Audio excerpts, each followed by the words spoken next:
Good afternoon. This is Mark Terry. I'm coming to you again to talk a little bit about in praise of principals and just to find out what gives principals joy coming to work and working with kids and being in their school. And it's just a totally bizarre time, but this is a part of our regular podcast series.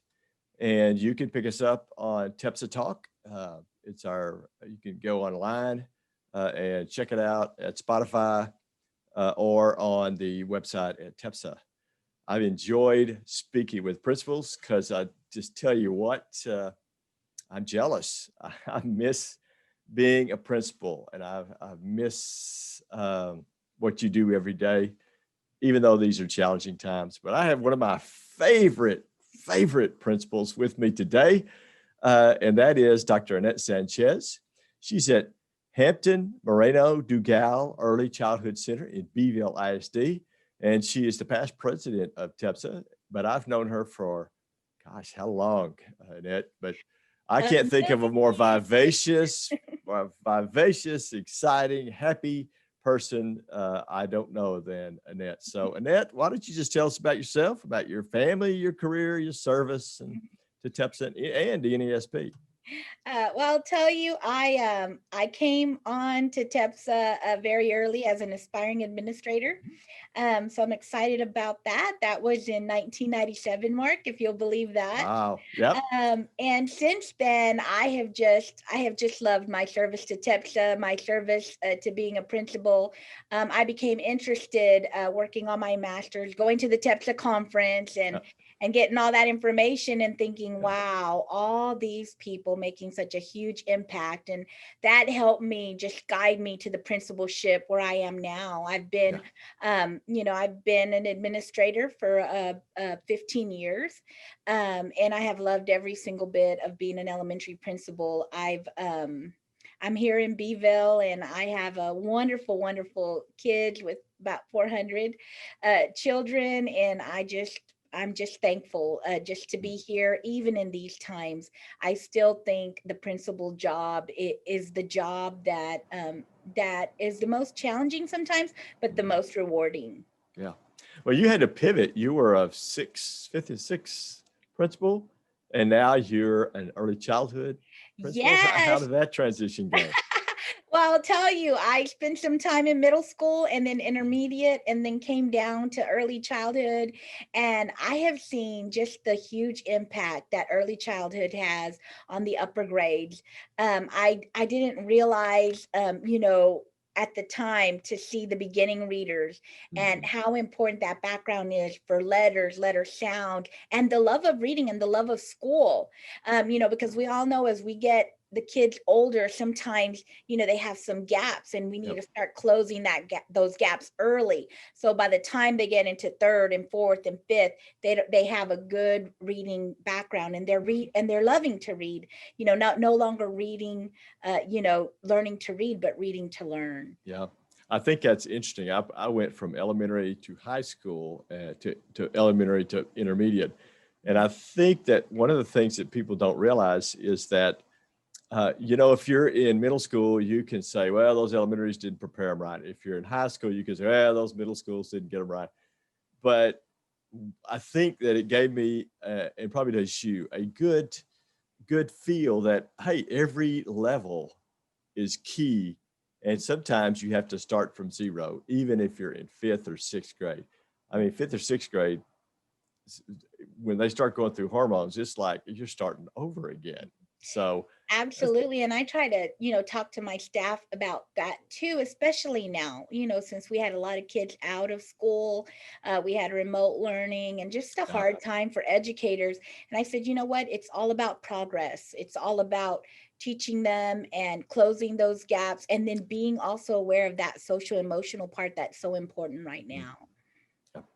Well, these are awful challenging year. What have you found to be the most challenging part of the year for you?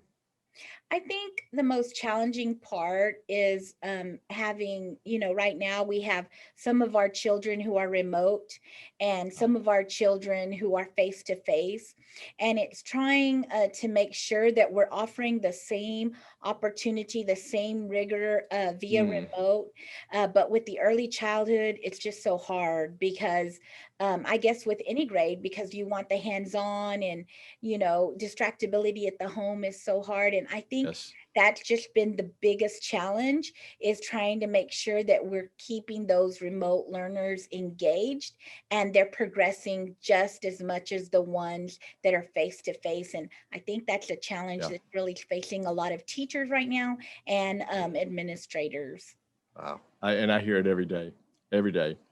Uh, well, let's pivot to something a little more positive because, Mhm. it's I get to, everybody wants to talk about the negative and how stressful it is, but Right, right. if just for our listeners, is there an idea that you can share with us they can try this week? Well, I'll tell you something that would be really easy and that is really cool. You have teachers, a lot of people say, you know what, don't ever forget the importance of play, no matter where you are. Whether you're a teacher or you're a business person, people like to be interactive. And just this week, and it's real easy. You just get some rubber bands. And so you buy some rubber bands. And I said, I would pull them out over there, but get some rubber bands and ask the teachers, hey, you know what? Give them in a little plastic bag and say, hey, come to the office and come shoot something in the office for a prize. And you can get like either little blocks. And I put little blocks, and I got this offline, but you can put social distancing, COVID. You can put a picture of yourself, you know, and they have such a good time coming, and then they just shoot it. And then if they get one, then they get a prize. And I have anything from snacks to cookies to post-it notes.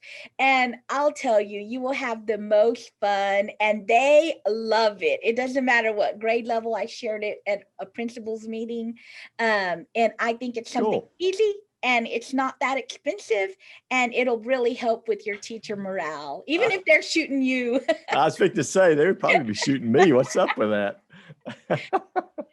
I love it. I love it. All you Well, need is rubber bands. That's I- it. I've actually been at your school and seen you welcoming kids to school. How important is it for you to be out welcoming your kids to school?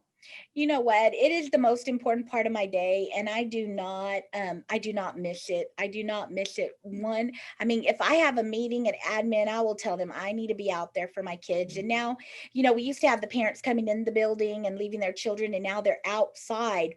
So I do traffic duty. I take my radio out there, and while the parents are waiting for the kids to come out, because we escort each of the kids to the Right. to the cars. I'm out there, I'm talking to them, I'm dancing, I'm being interactive.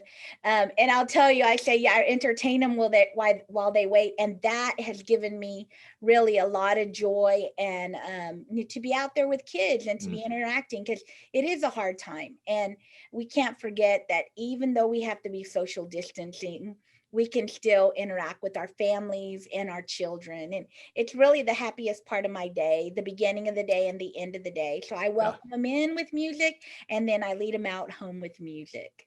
That's people ask me, what was your favorite part of the day? And I say, drop off and pick up, Mhm. because you get to see the kids, you get to see their struggles and their happiness. Yeah, I agree with you. You know what? Finally, it has been a stressful year. It's a stressful time for principals, and it's probably going to be stressful throughout the end of the year. But with all the uncertainty around us, why do you enjoy being a principal? Where do you find joy in being a principal? I'll tell you, I find joy when the little light comes on in children, and especially in the early childhood years too, when they start to begin to read and they start to begin, Mm, and they have a love for school. And I think that's all that principals want. They want their students to progress, and they want to have that love for school. And that makes me the happiest, when kids yeah. are happy in their environment, and then at the same time they're learning and growing within their environment. So I'll tell you, every day I'm blessed to be a principal, and I know all of y'all feel the same way. But that spark in that kid's eyes when they get something that they didn't understand the day before probably brings me my most joy. Super, super. Well, any final thoughts for our listeners out here? Yes, I think, I was talking to my teachers and letting them know yesterday during PLCs, we want to always make sure that our staff is fine and that our kids are fine. And make sure you're asking your teachers, hey, how are you doing? How are you feeling? I asked them yesterday on a scale of 1 to 5, what are you feeling? And, they were very good at saying, well, I'm feeling this, or I feel like the kids should be here. And it's good to build those relationships. And I have this book right now because I'm fixing to go to my next PLC, and Ah, just to reassure you, nice. hey, I am fine. I am fine. And so, no matter what you're going through in the principalship, just always remember, right now you're here, you're doing the best for kids, and you are fine. Super, super. Well, I want to thank you, Dr. Sanchez, for speaking with us today. And she has been a little modest. She is also serving on a national committee. And I think it's a diversity task force committee for the National Association of Elementary School Principals. Is that not correct? Yes, absolutely, and it's been just such a great experience meeting from everyone around the U.S. We meet once a week, and we discuss kids and things that are going on in NASP. I'm representing Zone 8, Yep. so not only Texas but the surrounding states, and I'm excited and I'm glad to represent TEPSA and you all out there. Well, we are more than excited that you're our representative. Thank you so much for speaking with us today. And folks, we will join you next week with our next time with an interview with Cooper Hilton from the Coppell ISD. So thank you, Dr. Sanchez, and thank you guys for what you do every day for kids. Bye-bye. Bye bye.